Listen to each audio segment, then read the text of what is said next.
สบายดีมื้อนี้ข้าพเจ้าจะมานำเสนอเกี่ยวกับเว็บและก็วิธีการเซา VPS เนาะหลายคนอาจจะฮู้ VPS เนาะถ้าเป็นคนไทยนี่เขาใช้เรื่อยๆเนาะข้าพเจ้าก็ใช้มาเรื่อยๆได้2ปีนี้ข้าพเจ้าใช้ VPS มันเหมือนกับคอม PC หรือเดสก์ท็อปตัวหนึงที่เฮาใช้แทนคอมของเฮาเพื่อบ่ให้เวลาที่เฮาใช้งานอย่างที่หนักเนาะแล้วเฮาไปเซาตัวนั้นมันมีทาง$5ขึ้นฮอด100เหรียญเนาะมันเป็นลักษณะที่มันเป็นตัวช่วยเพื่อให้เฮาบ่ได้ใช้คอมเฮานะแล้วตอนนี้เฮาเข้าไปเลยว่ามันเซาจังใดเนาะเซา VPS นี่คือหน้าตาของการ VPS ข้าพเจ้ามาเซาอยู่ในเว็บไซต์ตัวนี้เนาะแล้วก็เว็บไซต์ตัวนี้หลังจากข้าพเจ้าจะเอาลิงก์ที่สมัครตัวนี้เอาไว้ข้างหลังคลิปวิดีโอตัวที่ข้าพเจ้ากำลังเฮ็ดนี่เนาะหรือว่าเวลาที่ไผที่อยากเซา VPS มาเล่น Forex นะมารัน Forex ตัวนี้ในรายการที่พระเจ้าจ่ายเป็นรายเดือนเนาะมันก็แฮงอยู่แฮงพอสมควร$9น่ะมันถึกอยู่ประมาณ80ปลายพันกีบเนาะแต่ก็คุ้มค่าอยู่นะเซาทุกๆเดือนทุกเดือนนี่ข้าพเจ้าจะเซาอยู่3ตัวแล้วยังเหลือตัวนี้ข้าพเจ้ามาอธิบายการเซาว่าเขาจะจ่ายแนวใดเนาะตัวนี้คือหากจ่ายแล้ว2ตัวนี้แล้วก็ตัวนี้กำลังจะจ่ายเนี่ยมาเฮ็ดคลิปวิดีโอให้คนที่เขาสนใจนะมีบางคนที่เขาถามว่าVPS นี่ถ้านอกจากที่เขาฮับจากบอลอื่นแล้วมีบอลที่เขาเซาแล้วถึกที่สุดบ่แต่มันพอดีใช้งานกับระบบอินเทอร์เน็ตที่เขาใส่แทนคอมเขาได้บ่เนาะก็จะมาอธิบายเรื่องการใส่แทนคอมเนาะใช้งานได้หลายอย่างเลยข้าพเจ้าจะไปอธิบายทีหลังเนาะที่ขั้นตอนทำอินข้าพเจ้าจะมาอธิบายเรื่องที่การเซาก่อนแล้วก่อนอื่นหมดเนาะเวลาที่เขาเข้ามาหน้าเว็บนี่แล้วถ้าไผที่ยังบ่ทันลงทะเบียนนั่นน่ะมันจะเขาต้องไปลงทะเบียนก่อนเวลาที่มาลงทะเบียนปุ๊บแล้วทำอิฐที่เฮายังบ่ทันได้เซาเลยมันจะบ่ออกหน้านี้เนาะเฮาจะไปเดี๋ยวทีนี้เนาะ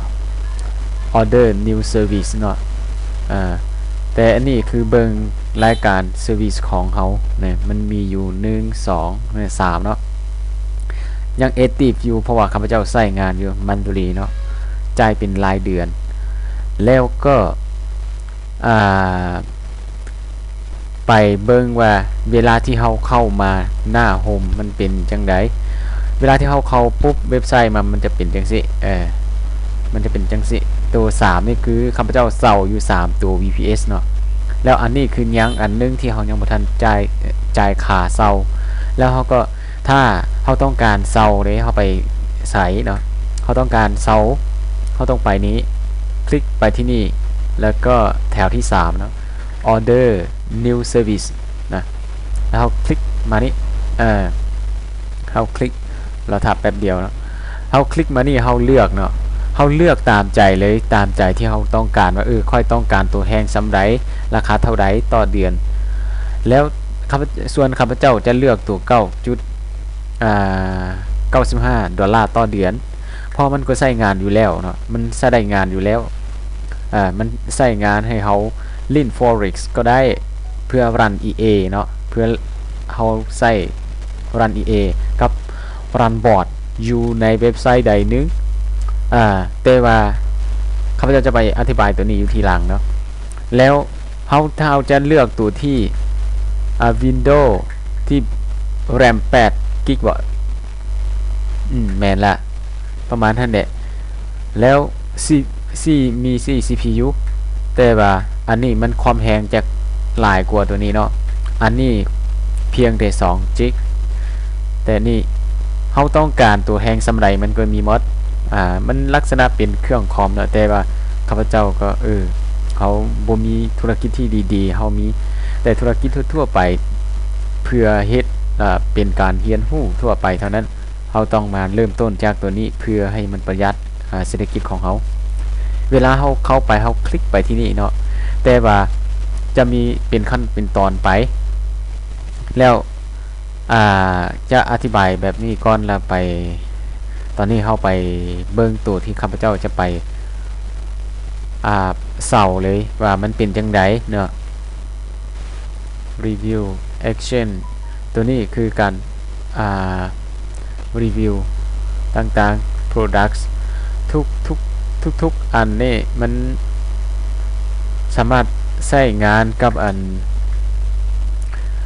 ทางระบบเว็บไซต์ได้ทั้งหมดเนาะในเวลาที่เขาเข้ามาเบิ่งรายการที่เขาจ่ายแล้วหรือว่ายังบ่ทันจ่ายเขาก็สามารถเข้านี้ได้เนาะ by billing เนาะ my invoice เนาะแล้วเวลานี้ข้าพเจ้าจะมาจ่ายตัวนี้โดยจ่ายจากเว็บไซต์ตัวนี้เนาะจากเกมตัวนี้ข้าพเจ้ามักลินตัวนี้ได้กำไรก็เอาไปใส่จ่ายเอาไปเทรดก็ได้เพราะว่าเว็บตัวนี้เคยอธิบายมาแล้วมันส่วนข้าพเจ้าจะได้ฟรีเนาะแล้วก็มันสามารถใส่จ่ายได้พอใส่จ่ายแล้วก็ตอนนี้มูกี้เนาะมูกี้ได้ประมาณที่ 0.005 ซาโตชิหรือว่า 500,000บ่แม่นเนาะ 450,000 เนาะ 450,000 ซาโตชิแต่ว่าข้าพเจ้าจ่ายไปแล้วนี่จ่ายเซา VPS ไปแล้วก็ตอนนี้ตัวนี้คือตัวที่เมื่อกี้จ่ายแล้วฮะแต่ตอนนี้กำลังจะไปจ่ายให้ทุกคนรู้วิธีการเซาเนาะแล้วเวลาที่เขาเซาไปแล้วนะไปคลิกที่นี่เนาะจ่ายเป็นรายเดือนเขามาจ่ายเป็นรายเดือนนะunpaid นะแล้วตอนนี้เขาก็มาคลิกพอจ่ายขึ้นกับเขาจะจ่ายเป็น PayPal ว่าจ่ายผ่าน Perfect Money ว่า Credit Card หรือว่า Visa Card อยู่ลาวนี่ครับเขาใส่ไปเข้ากับประเภท Credit Card ก็ได้คือการหรือ Visa Card เนาะแล้วก็ข้าพเจ้าจะใส่อยู่ทางนี้ทางคอยเนาะหรือ Cryptocurrency แล้วเข้าไปที่นี่เลย Pay Now Pay Now กำลังโหลดเนาะเราทับแป๊บเดียวมันถึกราคาเท่านี้เวลานี้นะ9.95 ดอลลาร์มันถือเท่านี้เนาะเพราะว่ามันราคาของCryptocurrency หรือ Bitcoin เนาะเทียบใส่ Bitcoin แล้วมันก็จะมีหลายเหรียญที่ให้เขาเลือกว่าเขามีเหรียญตัวใดเขาสามารถเอามาเซานี่ได้เนาะแล้วก็หลังจากนั้นเขาต้องการให้ใบแจ้งจ่ายหั่นมันแสดงออกอยู่ในเว็บไซต์ตัวใดในอัน Gmail ของเขาตัวใดเขาก็เขียนใส่ข้าพเจ้าจะเขียนใส่เนาะโอเคได้แล้วตอนนี้ข้าพเจ้าก็ไปใส่ไปคลิกใส่ตรงนี้เนาะเขาต้องการว่าจะจ่ายด้วย Ripple บ่ Ethereum บ่ Litecoin บ่หรือตัวใดแต่ข้าพเจ้าจะจ่ายด้วย Bitcoin โดยใส่อันตัวนี้ไปจ่ายเนาะนี่คลิกไปที่นี่แล้วตัวนี้จะเขียวขึ้นนะปุ๊บตัวนี้เขียวขึ้นละตัวนี้เป็นสีฟ้าขึ้นนะแล้วเขาก็คลิกไป Pay with Bitcoin นะ Pay ไปเลยกำลังโหลดแล้วตอนนี้ได้จังซี่เขาก็ Copy address นี่ไปใส่ทางนี้อีกตอนนี้เนาะมาถอนนี่ไปเมื่อกี้ข้าพเจ้าใส่ในให้ภายใน15 นาทีให้มันไปถึงมันจะเสียค่าเซานะมันใหญ่อยู่ที่ 19,000 เนาะมันจะแพงแต่ว่าพอเมื่อกี้ข้าพเจ้าเซาไปมันแพงนะถ้าเขามาเซาตัวที่สโลเนาะสโล6 ถึง 24 ชั่วโมงมันจึงไปถึงเนาะแล้วเขาจะตัดค่าคอมมิชชั่นหรือค่าธรรมเนียมเพียงแต่ 4,000 กว่าเท่านั้น 4,000 ซาโตชิเท่านั้นเนาะหรือว่า 0.00004666 BTC เนาะแล้วตอนนี้เขาวางกระเป๋าสนิทกระเป๋าตัวนี้นะมันเป็นกระเป๋าของตัวนี้เนาะเป็นกระเป๋าของอันนี้3F8 นะแล้วก็มานี้ถึกแล้วเขาก็ไป copy เอาจำนวน Bitcoin ที่เขาต้องการจะจ่ายเข้ามาอีกปั๊บท่านี้รวมมูลค่าที่เขาต้องการจ่ายทั้งหมดคือ 129,000 เนาะแล้วเวลานี้เขาก็คลิก withdraw เลยปั๊บแล้วมันว่าต้องเข้าไป คอนเฟิร์มอยู่ในอีเมลถ้าเฮาบ่ไปคอนเฟิร์มนี่ประมาณ1ชั่วโมงวะ1ชั่วโมง expire อ่ะภายใน1ชั่วโมงแล้วมันก็จะวิ่งกลับคืนมาเนาะวิ่งกลับคืนมาบวกกับตัวเก่านี้แล้วแสดงว่าตอนนี้เฮาไปคอนเฟิร์มก่อนเข้าไปนี่เนาะ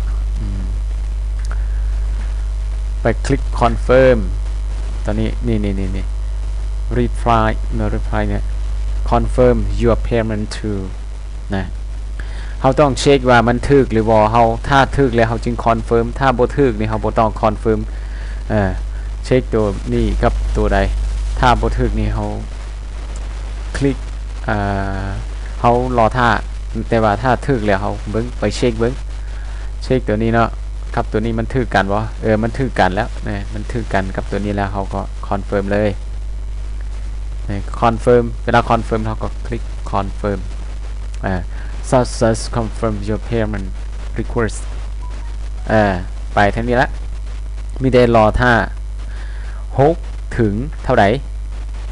มูกี้แมนไปรอท่าตรงนี้รอท่า6ถึง24ชั่วโมงแล้วมันจริงใจสำเร็จเนาะมันจริงตัวนี้จริงใจสำเร็จเวลา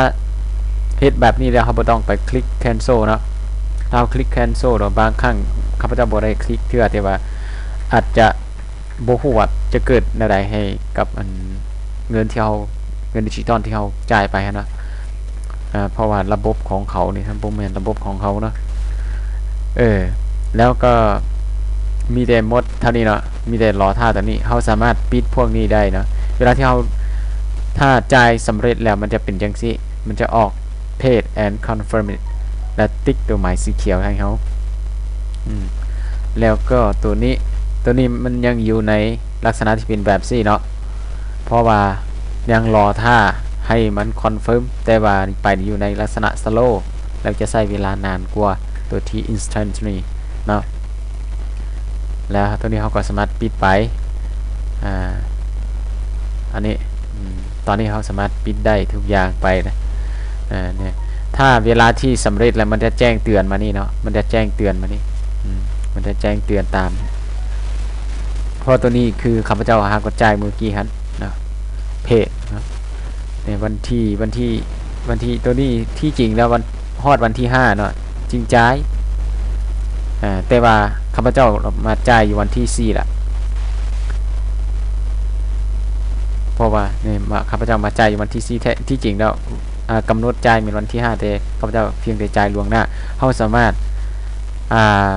กายเวลาประมาณ3มื้อ4มื้อเฮาบ่จ่ายเขาก็ยังบ่ตัดแต่กายนั้นไปแล้วเขาจะตัดแล้วเท้ายังจ่ายอีกแล้วเขาจะส่งเอา VPS ตัวใหม่มาให้เฮาลีนอีกเนาะแต่บ่เป็นหยังเรื่องนั้นข้าพเจ้าก็ลีนมาหลายปีแล้วทุกอย่างนี้เรื่องระบบอินเทอร์เน็ตนี้ถ้าข้าพเจ้าลีนแล้วหลายตัวที่มันก็บ่ลอกเฮาเนาะแต่ว่าส่วนหลายสิ่งที่มันลอกคือเขากำลอกตัวเองเท่านั้นเนาะทุกสิ่งทุกอย่างฮะมันเพียงแต่เขาเข้าใจเท่านั้นแต่เรื่องที่ว่ามีความเสี่ยงนี่ทุกอย่างมันบันทึกอันนี่มันบรรจุความเสี่ยงอยู่ในหันหมดเหตุอย่างก็ให้พิจารณาตัวเองคนอื่นลีนได้แต่เขาลีนไปแล้วพัดเสียอีกนะนี่คือข้อที่เขามีต้องเหตุอย่างก็ให้พิจารณาตัวเองแต่ว่าถ้าเขาเฮ็ดแล้วใดก็เฮ็ดเสี่ยงไปจึงมีความรู้เขาเสี่ยงก็ได้เขาเสี่ยงเนี่ยเขาจะกลายเป็นคนที่กล้าเฮ็ดทุกอย่างเลยแล้วก็หมดสำนีเนาะแล้วจะเฮ็ดเป็นถ้าผู้ใดบ่เข้าใจต้องการรู้หยังก็สามารถทักหรือว่าคอมเมนต์ไว้ข้างหลังของคลิปวิดีโอตัวนี้เนาะข้าพเจ้าจะมาตอบเนาะถ้าข้าพเจ้าบทตอบเป็นคอมเมนต์ฮันก็จะเฮ็ดเป็นคลิปวิดีโอตอบให้ก็ได้เนาะแต่ว่าอยู่ในเว็บบางตัวนี่ถ้าข้าพเจ้าบ่ได้ลิ้นโดยตรงนี่ข้าพเจ้าก็บ่อธิบายที่มันเลิกเกินความสามารถที่ตัวเองเคยผ่านมาเพราะว่าทุกตัวที่ข้าพเจ้าอธิบายให้มันเลิกกว่านั้นคือข้าพเจ้าคนที่ถามมาข้าพเจ้าตอบได้แม่นคือข้าพเจ้าว่า ตัวนั้นมันจะบ่มีความเสี่ยงแล้วเนาะแต่มีหลายคนที่เขาเจ้าตอบมาแต่ข้าพเจ้าก็ยังไปตอบบ่ได้ให้เขาว่าเป็นจังซี่จังซั่นย้อนว่าข้าพเจ้าก็เป็นสิ่งที่ยังคาใจอยู่ว่าบ่สามารถที่จะเนี่ยเขาเป็นคนหนึ่งที่ยังบ่ทันลงมือเฮ็ดเนาะแต่ทุกเว็บที่ข้าพเจ้าลงมือเฮ็ดแล้วข้าพเจ้าก็สามารถตอบได้ให้เพื่อนๆผู้ที่ฮู้หรือบ่ทันฮู้เนาะแล้วไผมีธุรกิจใหม่ๆก็คอมเมนต์แล้วก็ส่งเข้ามาทาง YouTube ของเขาแล้วก็ให้คนที่มาเบิ่ง YouTube เขาก็เห็นเขาก็สามารถเป็นการตลาดให้คนนั้นคือกันเพราะว่าพระเจ้าฮู้ทุกอย่างก็พอไปเบิ่ง YouTube หั่นแหละก็มีลิงก์ที่เขาเจ้าทิ่มไว้ข้างหลังก็copy มามาหรือว่าคลิกไปแล้วก็สมัครไปหั่นแหละโอเคแล้วก็เอาซ้ำนี้เนาะแล้วไผมีหยังข้องใจแล้วเป็นจังใดก็ให้คอมเมนต์เข้าข้างล่างนั้นส่วนเว็บที่หา Bitcoin ทางตัวมีทางตัวลงทุนแล้วก็ตัวที่บ่ลงทุนแล้วก็มีทางตัวลิ้นใดก็มีเนาะข้าพเจ้าก็เอาไว้ข้างหลังคลิปวิดีโอตัวนี้กับคลิปวิดีโออื่นๆให้ไปศึกษาเบิ่งเข้าไปในทุกๆลิงก์แล้วก็ไปศึกษาเบิ่งว่าตัวเองสามารถมีความรู้ที่ไปถึงมันบ่ครับนี่ไปนำกันมีข้อผิดพลาดอะไรก็ให้มาปรึกษานำกันเนาะขอขอบใจ